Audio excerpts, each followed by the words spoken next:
नमस्कार साथियों, गौरव ज्ञान धारा की अन्य शाखा ओपीडी अर्थात ऑब्जेक्टिव प्रश्न धारा के इस ऑनलाइन प्लेटफॉर्म पर आप सभी का हार्दिक स्वागत एवं अभिनंदन।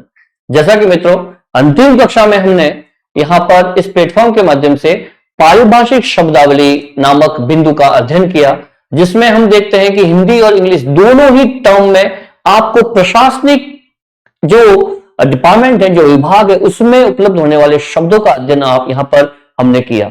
तो हमने देखा कि किस प्रकार से पारिभाषिक शब्दावली से संबंधित जो प्रशासनिक, व्यावसायिक या किसी भी प्रकार का डिपार्टमेंटली जो वर्ड होते हैं वो किस तरीके से प्रतियोगी परीक्षाओं में आपको पूछे जा सकते हैं।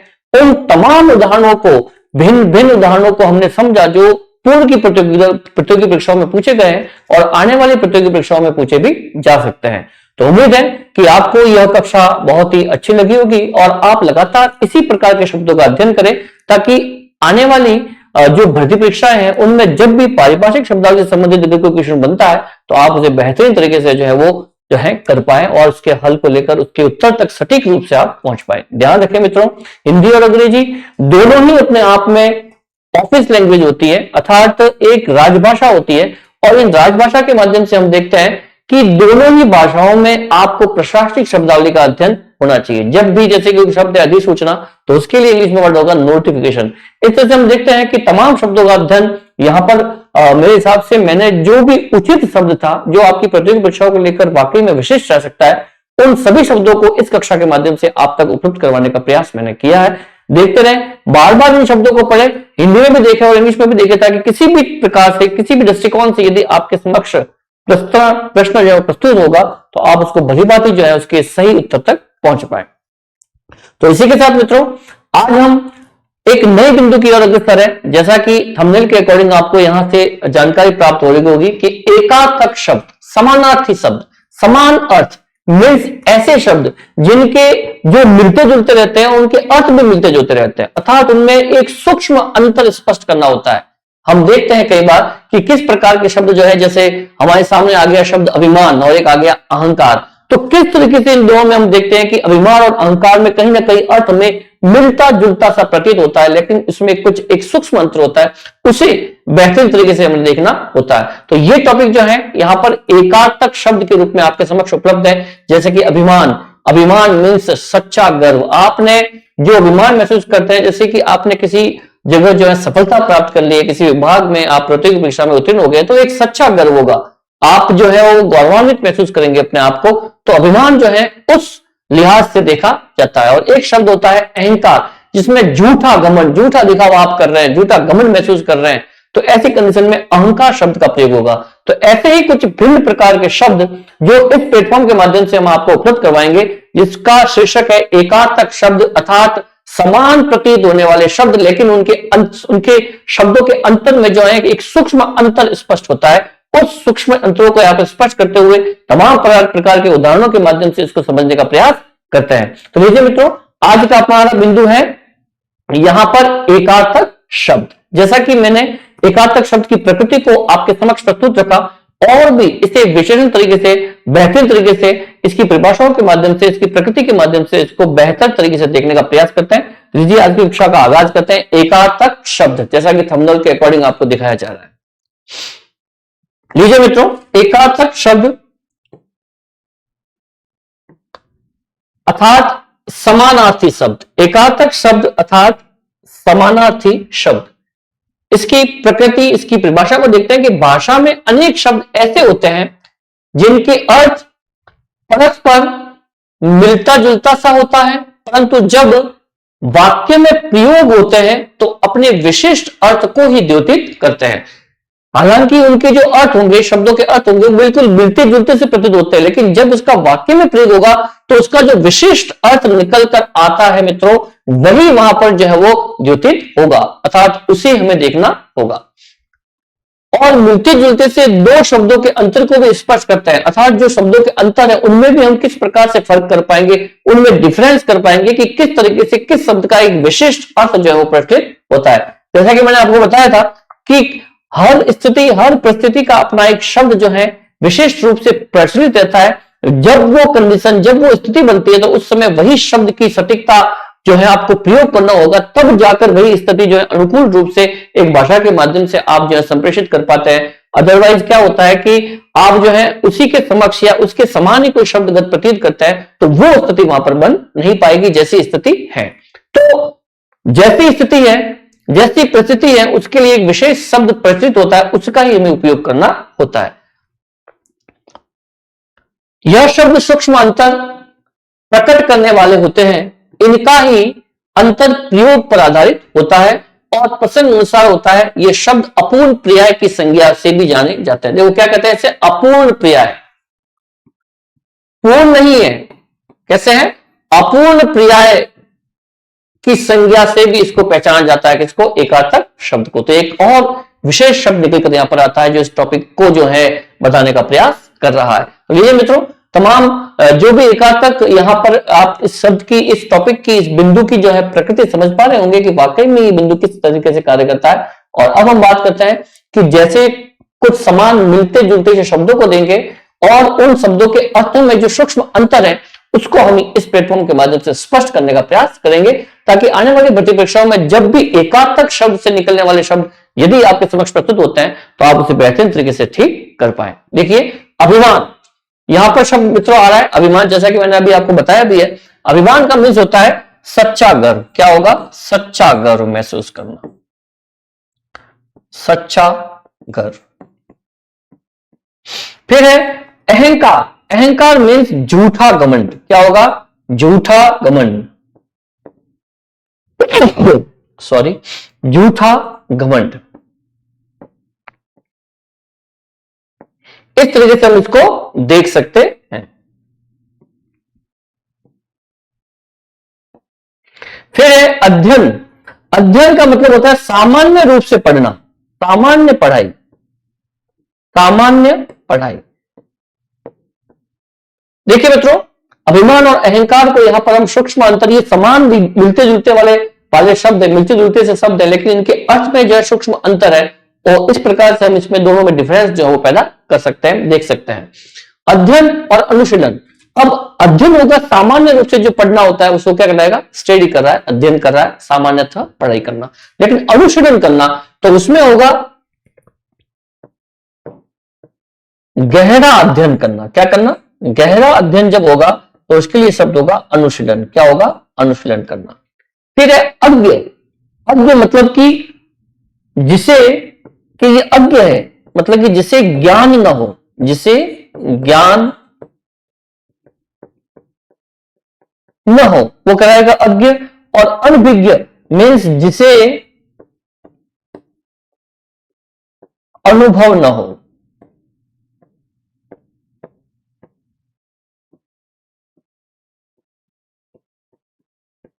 मीन्स ये हुआ कि जब भी कहते हैं ना कि तो अनभिज्ञ है, मतलब कि हम कुछ कभी कभार हम भी देखते हैं ऐसे कि कभी कोई इंसान आकर हमें कोई बात बता रहा क्या ऐसा हुआ, तो आप कहेंगे मैं अनभिज्ञ, मुझे पता ही नहीं क्या हुआ। अर्थात मुझे उस जो आप बात करना चाहते हैं उस बात का मुझे कोई अनुभव भी नहीं है, मतलब कि आप जो बात हुई है उस बात में बिल्कुल अनभिज्ञ है, मतलब कि उस चीज को लेकर आपके समक्ष, आपके पास में कोई जानकारी नहीं है, कोई इंफॉर्मेशन नहीं है, कोई सूचना नहीं है। आप ऐसी स्थिति में आपके लिए शब्द होगा अनभिज्ञ। और अज्ञ शब्द होगा जिसे बिल्कुल ही कोई ज्ञान न हो, वो कहलाएगा अज्ञ। तो इसलिए मित्रों ये देख ले इसे, ये कुछ एकांतिक शब्द की प्रकृति और इसके शब्दों के माध्यम से हम इसको कुछ ऐसे शब्द जो आपकी प्रतियोगी परीक्षाओं के दृष्टिकोण से महत्वपूर्ण रह सकते हैं, उन सभी का हम आज कक्षा में अध्ययन करेंगे। वाकई में एकांतक शब्द आपको कहीं ना कहीं भ्रांति में डालते ही डालते मित्रों। तो यहां पर हम तमाम प्रकार के उदाहरणों को देखते हुए इस टॉपिक को यहां पर क्लियर करने का प्रयास करेंगे। देख ले इसे, आगे चलते हैं।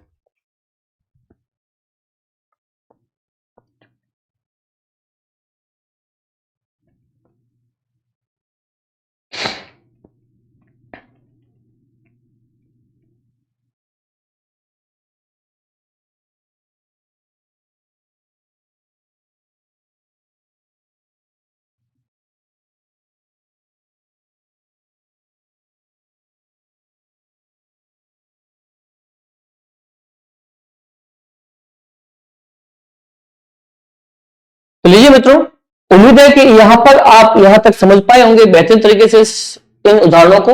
अब चलते हैं आगे। अज्ञात। अज्ञात अर्थात जो अज्ञात को हम यहां पर प्रयास करेंगे लिखने का कि अज्ञात जो जिसे ज्ञात न हो, क्या कह सकते हैं कि जो ज्ञात न हो पर जाना जा सके। देखो, अज्ञात का मतलब यह है कि जो ज्ञात नहीं है, पता नहीं है, लेकिन उसको जाना जा सकता है, ज्ञात किया जा सकता है, उसके लिए शब्द होगा अज्ञात। अब है अज्ञे, जैसे कि सच्चिदानंद हीरानंद वात्स्यायन अज्ञे, तो अज्ञे का मतलब यह है, अज्ञे का तात्पर्य क्या है? अज्ञे बहुत ही साहित्य के, हिंदी साहित्य के बहुत ही बड़े कवि हुए हैं, बहुत ही बड़े राइटर्स हुए हैं अपने आप में। तो हम कह सकते हैं कि अज्ञे के लिए जो जिसे जाना न जा सके, जिसे जाना न जा सके, वो कहलाएगा अपने आप में अज्ञे। फिर है अनुकंपा। हम देखते हैं कई बार इस शब्द का प्रयोग करते हैं कि जैसे किसी अनायास जो है ना, अप्रत्याशित कारणों से किसी की डेथ हो जाती है, उसके बेटे को अनुकंपित रूप से जो है वो जॉब उपलब्ध करवाई जाती है, वर्क उपलब्ध करवाया जाता है, तो नौकरी उपलब्ध करवाई जाती है गवर्नमेंट के द्वारा, तो उसके लिए शब्द होता है अनुकंपा। तो इसका शब्द शाब्दिक अर्थ क्या होगा देख ले। अनुकंपा मतलब कि किसी के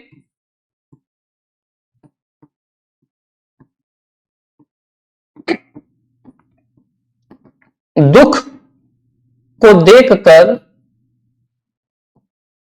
किसी के दुख को देखकर की जाने वाली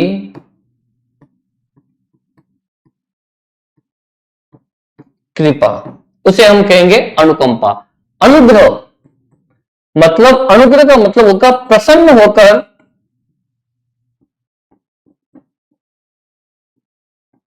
भलाई करना, वो कहलाएगा अनुग्रह। प्रसन्न होकर भलाई करना, किसी पर कोई व्यक्ति प्रसन्न हो जाता है, किसी का वो कार्य कर जाता है, वो प्रसन्नता पूर्वक जो है किसी की भलाई कर देना, उसे हम कहेंगे अनुग्रह। ठीक है ना। अनुकंपा में और अनुग्रह में इतना डिफरेंस रहता है, ये अंतर एक सूक्ष्म अंतर है, लेकिन बहुत बड़ा अंतर है। अन्याय, अन्याय मीन्स न्याय के विरुद्ध, अन्याय मीन्स न्याय के विरुद्ध। और अपराध, अपराध मतलब कि सामान्यतः नियमों का उल्लंघन।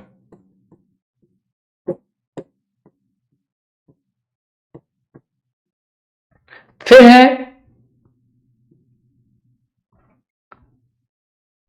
अन्याय में अपराध में ये फर्क रहेगा। फिर है अध्यक्ष, संस्था का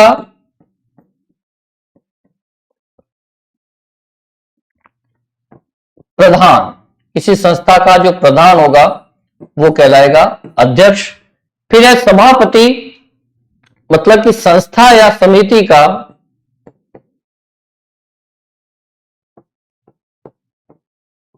संस्था समिति की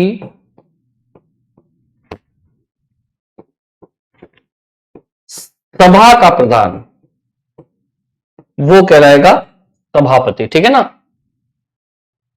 फिर है आधि, आधि मीन्स मानसिक रोग। क्या होगा? मानसिक रोग। बहुत ही आदि और व्याधि में बहुत ज्यादा डिफरेंस होता है। और व्याधि है मीन्स शारीरिक रोग।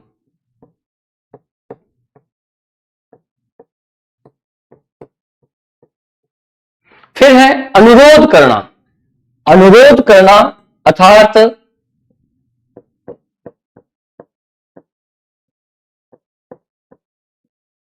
निवेदन सहित आग्रह, निवेदन सहित आग्रह करना, अनुरोध और प्रार्थना बड़ों से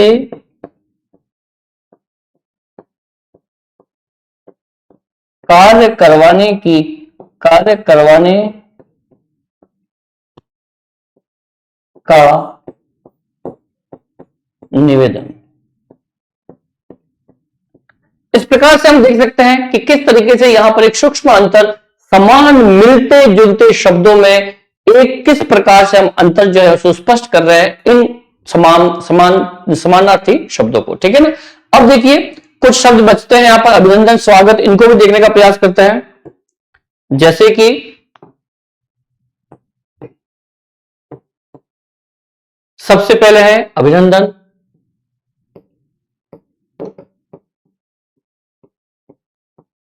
फिर है आपका स्वागत। अभिनंदन में और स्वागत में क्या डिफरेंस रहेगा? फिर है आपके उद्योग और फिर है उपाय।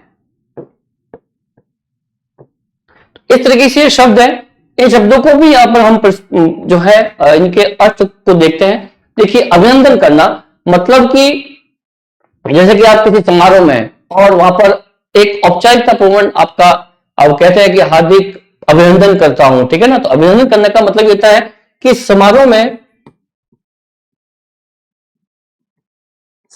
में सामान्यतः या क्या सामान्यतः में कहकर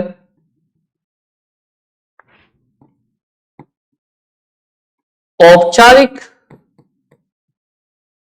सम्मान, उसे हम कहेंगे अभिनंदन करना। ठीक है ना। फिर है स्वागत करना, किसी आए हुए व्यक्ति का, किसी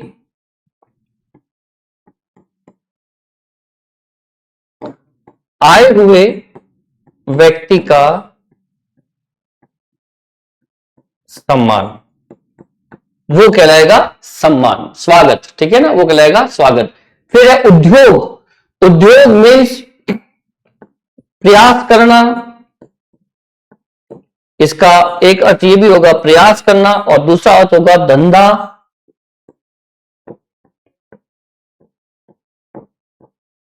प्रारंभ करना। फिर है उपाय, किसी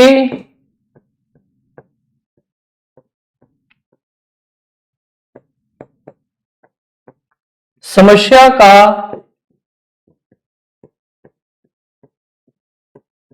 हल ढूंढना। तो इस प्रकार से ये भिन्न प्रकार के शब्द है जो आपकी प्रतियोगी परीक्षा के दृष्टिकोण से बहुत ही महत्वपूर्ण रहते हैं और समान मिलते जुलते अर्थ को बताने का प्रयास करते हैं। तो देख लें, इनका बार बार अध्ययन करें और देखते रहे इन शब्दों को। वाकई में ये प्रतियोगी परीक्षा के दृष्टिकोण से आपके लिए बहुत ही बेहतरीन साबित हो सकते हैं।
तो इस तरह से मित्रों आप देख पाए होंगे कि कुछ ये विशेष शब्द, एकात्मक शब्द जो मिलते जुलते शब्द हैं, उनमें किस प्रकार से आप डिफरेंस कर सकते हैं। आगे चलते हैं।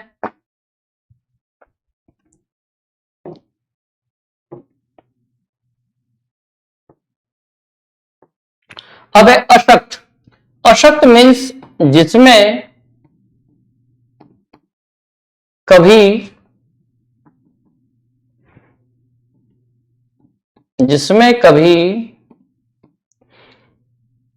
कभी भी शक्ति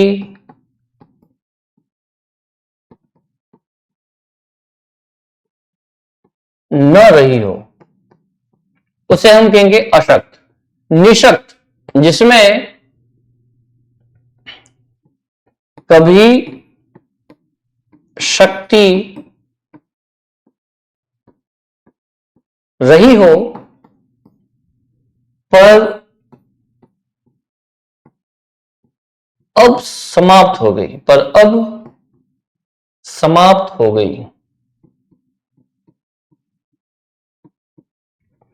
फिर है अनुमोदन करना। अनुमोदन करना मीन्स अप्रूवल कह सकते हैं, इंग्लिश में इसके लिए वर्ड होता है अप्रूवल। अनुमोदन मीन्स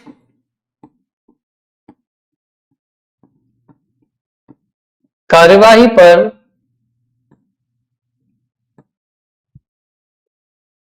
सहमति। कार्यवाही पर सहमति के लिए वर्ड होगा अनुमोदन। और समर्थन मतलब कि किसी प्रस्ताव पर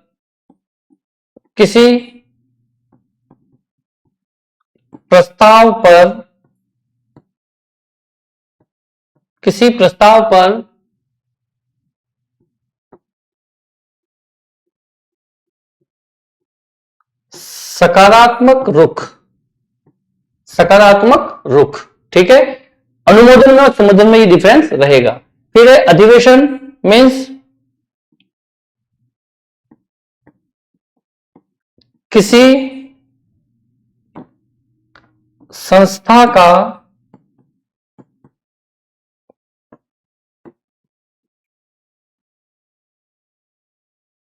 वृहद सम्मेलन। किसी संस्था का वृहद सम्मेलन और बैठक मतलब कि किसी संस्था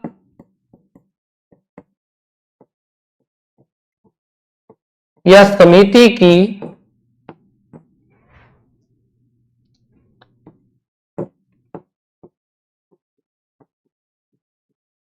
अल्पकालीन सभा, उसे हम कहेंगे बैठक। तो अधिवेशन में और बैठक में ये जो है डिफरेंस रहता है। फिर देखते हैं आगे अवस्था। अवस्था जो है वो किसी शरीर या पदार्थ की स्थिति, शरीर या पदार्थ की जो स्थिति होगी वो अवस्था कहलाएगी। और आयु मतलब कि जीवन की पूरी अवधि, वो कहलाएगी आपकी पूरी अवधि, क्या कहलाएगी? आयु। तो इस तरीके से इन दोनों में डिफरेंस रहता है, अवस्था में और आयु में ये विशेष डिफरेंस रहेगा। अवस्था में शरीर या पदार्थ की क्या स्थिति है वो अवस्था है। फिर आयु, आयु जो है जीवन की पूरी अवधि कहलाएगी। फिर है अर्चना करना। अर्चना में होगा, सॉरी अर्चना नहीं, आराधना। अब है आराधना। आराधना मतलब मनोकामना पूर्ण हेतु, मनोकामना पूर्ण करने की इच्छा हेतु, पूर्ण करने की इच्छा हेतु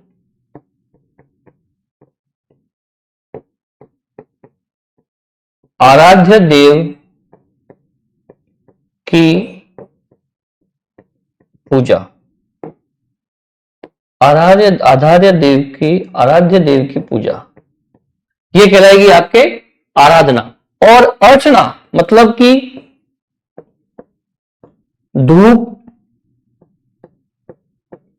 दीप से पूजा, वो कहलाएगी आप में अर्चना। ठीक है, अब है आता है यहां पर कुछ और बिंदु रह चुके हैं, जैसे कि यहां पर बात करते हैं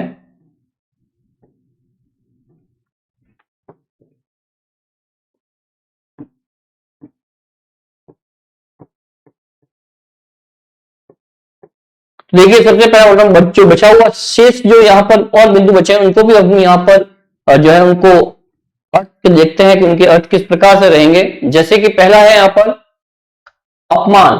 क्या है? अपमान। एक शब्द है यहाँ पर अपमान। अपमान के बाद है अवमानना।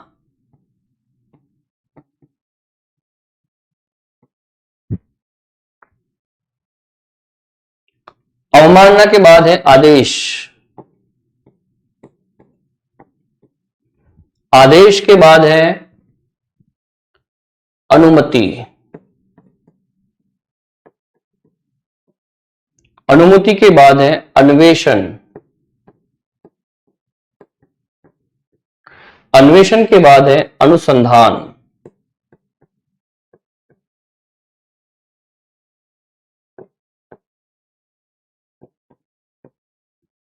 और फिर है आविष्कार।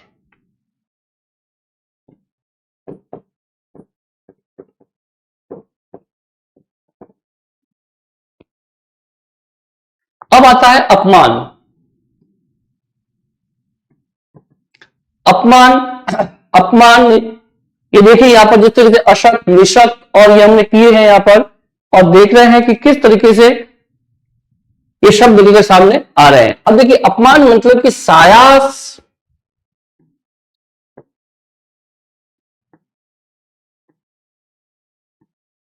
सायास निरादर करना, वो अपना कहलाएगा अपमान करना। और निरादर करना मतलब कि किसी की प्रतिष्ठा को हानि पहुंचाना, प्रतिष्ठा को हानि पहुंचाना, ठीक है ना, प्रतिष्ठा को हानि, वो उसकी अवमानना है, ठीक है। फिर आदेश है मतलब कि किसी भी हालत में, किसी भी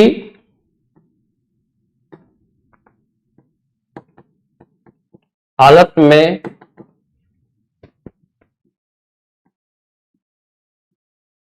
हुक्म मानना, वो आदेश कहलाएगा, ठीक है। फिर अनुमति सामान्यतः इजाजत होती है।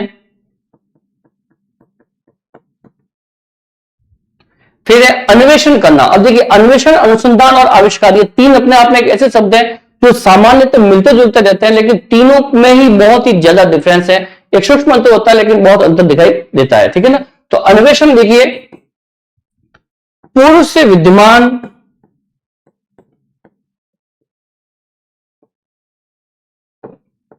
पूर्व से विद्यमान वस्तु की खोज। फिर है अनुसंधान, खोज कर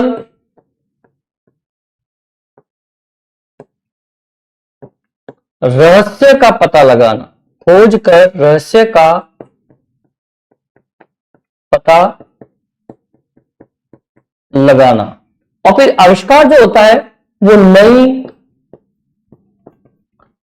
या अपूर्व वस्तु या सिद्धांत का उद्घाटन। इस तरीके से हम देखते हैं कि यहां पर ये जो है विशेष तौर से कुछ डिफरेंस रहते हैं इन शब्दों में, जो आपकी परीक्षा दृष्टिकोण से महत्वपूर्ण रह सकते हैं। देख लें इन्हें, फिर आगे चलते हैं।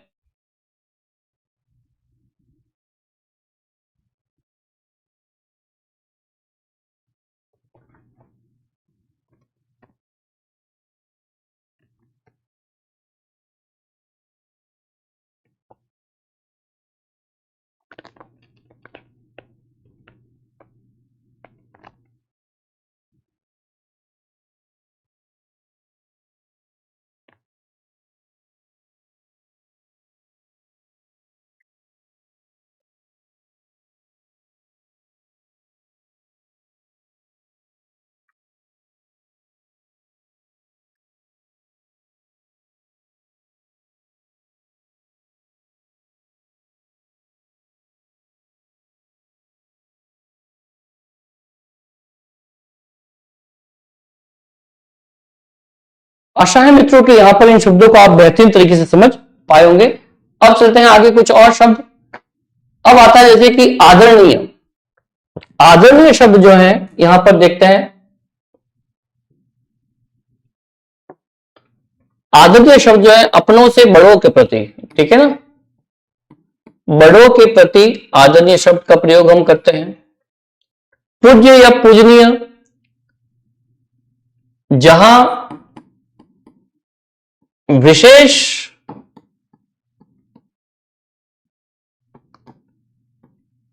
आदर का भाव हो, आदर का भाव हो। ठीक है। फिर माननीय, बड़ों के प्रति विशिष्ट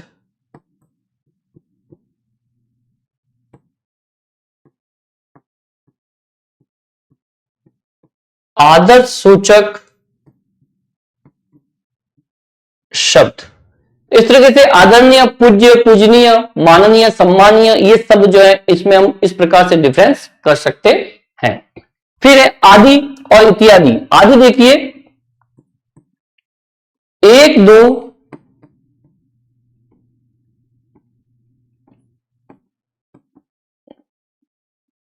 उदाहरण पश्चात प्रयुक्त शब्द।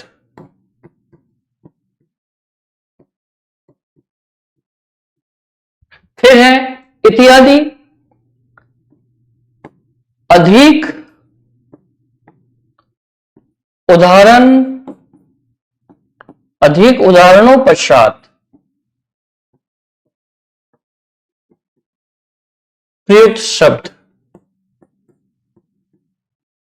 जो है इत्यादि कहलाएगा। आदि एक या दो उदाहरणों के बाद हम कहते हैं आदि, सोमवार, मंगलवार आदि। ठीक है ना। और अधिक, एक से मतलब एक या दो से अधिक उदाहरण है तो उसके लिए शब्द होगा इत्यादि। ठीक है। आगामी, आगामी मीन्स आने वाला, आगामी मीन्स आने वाला। और भावी मतलब कि भविष्य में होने वाला, भविष्य में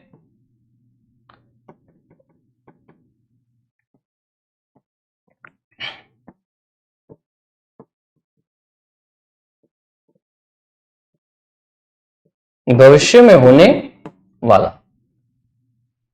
फिर है अद्भुत। अद्भुत मीन्स निराला। सूर्यकांत त्रिपाठी निराला, उसी तरह से अद्भुत, निराला। फिर है विचित्र मतलब कि सामान्य से भिन्न, सामान्य से भिन्न। अब वो नेगेटिव सेंस में भी हो सकता है और पॉजिटिव सेंस में भी हो सकता है। ठीक है ना। विचित्र।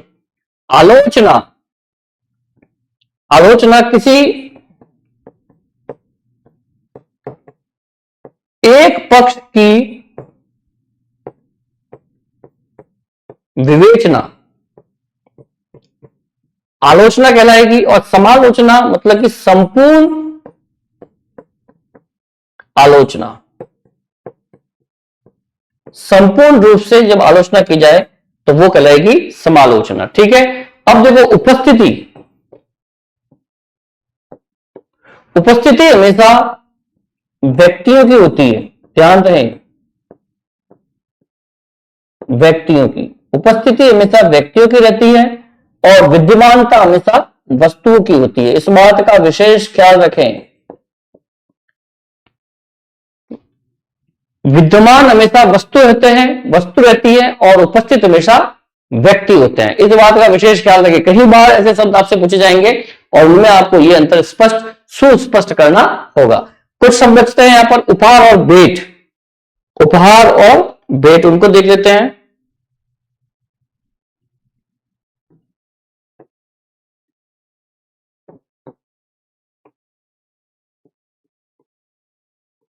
उपहार शब्द है और फिर है भेंट।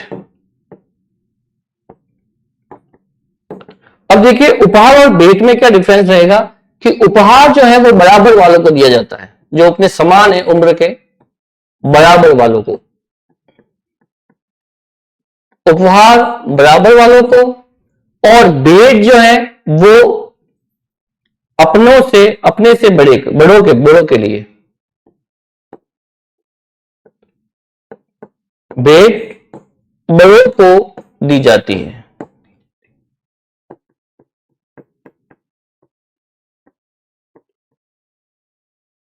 भेंट अपने से जो बड़े हैं उन्हें हम देते हैं, और जो है यहां पर उपहार जो वो बराबर वाले आपस में रखते हैं। तो इस प्रकार से ये शब्द जो है इनकी एक विशेष गरिमा होती है और उसी गरिमा के दौरान इन शब्दों का प्रयोग भी होता है और एक सूक्ष्म अंतर भी निकल कर सामने आता है। ये समानार्थी शब्द भी कहलाते हैं और एकार्थी शब्द भी अपने आप में कहलाते हैं, जैसी वस्तु स्थिति।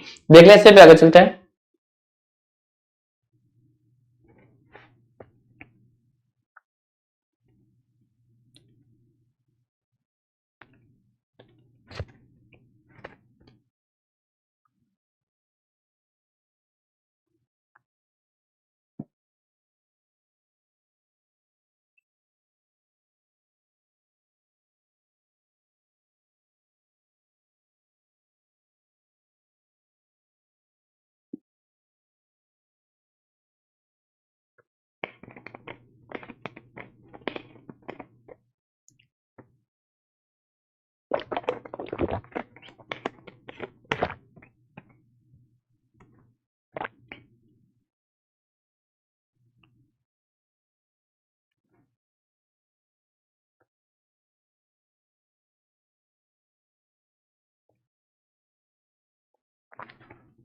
तो इस तरह से ये शब्द थे मित्रों।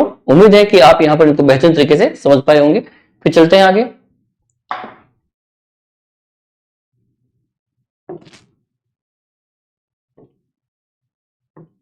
अब है ऋषि अर्थात तत्वदर्शी। क्या होगा? तत्वदर्शी।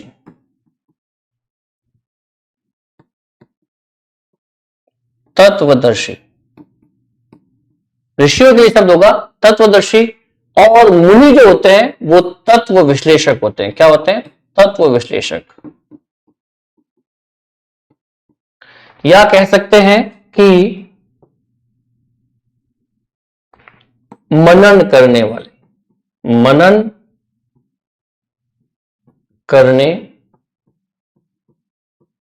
वाला मुनि। ठीक है ना। फिर है भाष्य। भाष्य और टीका मतलब कि भाष्य में है किसी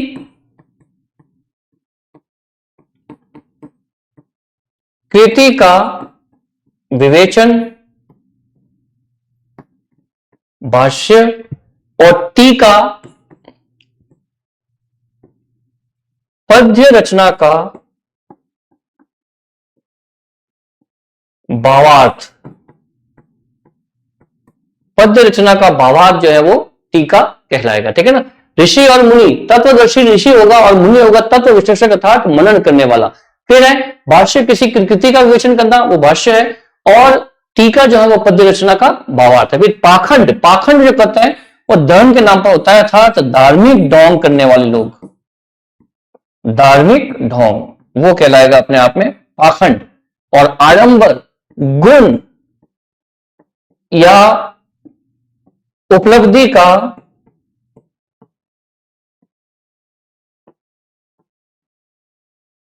झूठा दिखावा, का झूठा दिखावा। तो ये हो गया आपके आडंबर। पाखंड में और आडंबर में ये फर्क है कि पाखंड हमेशा धर्म से संबंधित होता है, ढोंग, और आडंबर जो होता है वो बेवजह गुण या उपलब्धि का झूठा दिखावा करना। फिर है वध।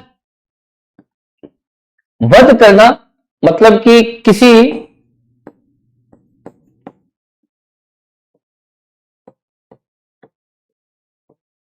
अत्याचारी को मारना। फिर है हत्या। हत्या जो होगी मतलब कि निरपराध को मारना, निरपराध को मारना। ठीक है ना। वध जो उसका होगा, जो अत्याचारी है तो उसका तो वध करना उचित है समाज के लिए, तो वो वध कहलाएगा। और हत्या मतलब कि जो निरपराधी है उसको मार देना। ठीक है ना। इतना डिफरेंस रहता है। सम्राट है वो नरेशों का नरेश होगा, जो राजाओं का राजा होगा वो सम्राट हो, सो सम्राट होगा, नरेशों का नरेश। फिर है राजा मतलब कि साधारण भूपति, साधारण जो भूपति हो गया उसे हम राजा कहते हैं। फिर है कुशल। कुशल जो काम करने में दक्ष हो, जो काम करने में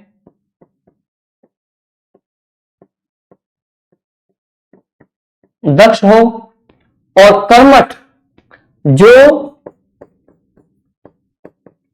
जी जान लगाकर कार्य करे, जो जी जान लगाकर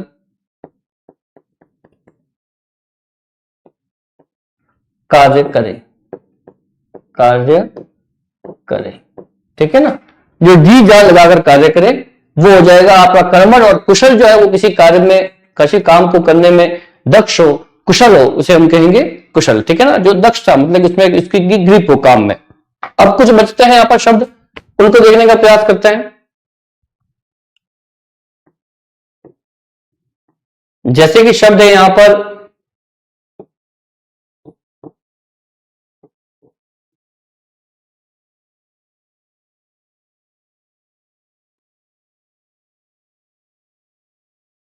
खाल, शब्द है खाल, फिर है शब्द चमड़ा,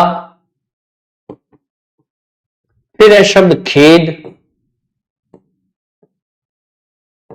और फिर है शब्द शोक।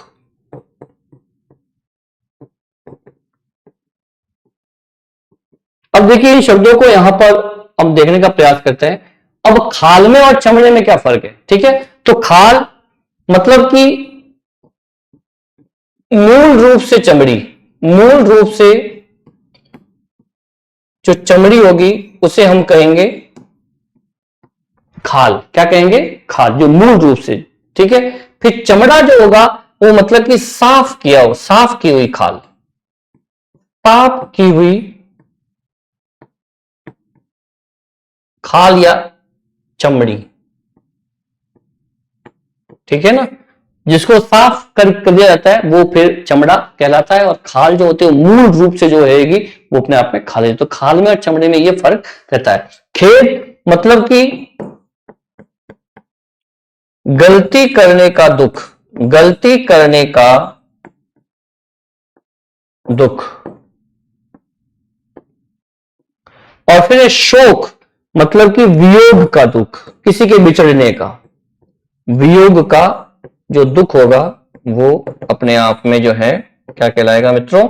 शोक कहलाएगा। तो इस तरीके से ये कुछ शब्द हैं जो विशेष अर्थ लेकर आते हैं, और समान प्रतीत होने वाले शब्दों में कुछ जो है अंतर सुस्पष्ट होता है इन शब्दों के माध्यम से, जो आपकी प्रतियोगी परीक्षा के लिए बहुत ही बेहतरीन साबित हो सकते हैं। देखिए इसे आगे चलते हैं।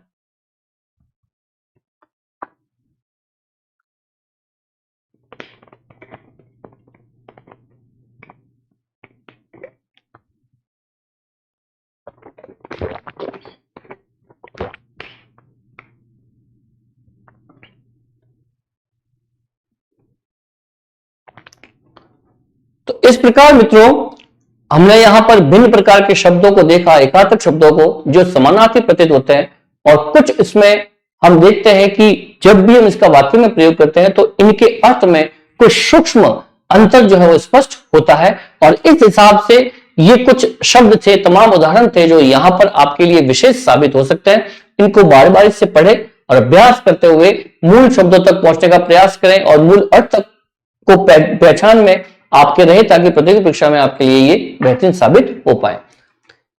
इस तरह से यहां पर हमने भिन्न प्रकार के शब्दों को देखने का प्रयास किया। तो उम्मीद है मित्रों कि आज की कक्षा आपके लिए बेहतरीन रही होगी, और हम आगे भी कुछ ऐसे ही शब्दों का और अध्ययन करेंगे ताकि ये बिंदु जो है वो आपके लिए विशेष बनकर आए। और किसी भी प्रकार का कोई भी प्रश्न इस बिंदु से यदि कहीं ना कहीं आपके समक्ष प्रस्तुत होता है तो आप उसको बेहतरीन तरीके से जो है वो है उसका सही उत्तर तक पहुंच पाए। तो लीजिए मित्रों आज के लिए इतना ही, मिलते हैं अगले समय, जब तक के लिए नमस्ते, नमस्कार।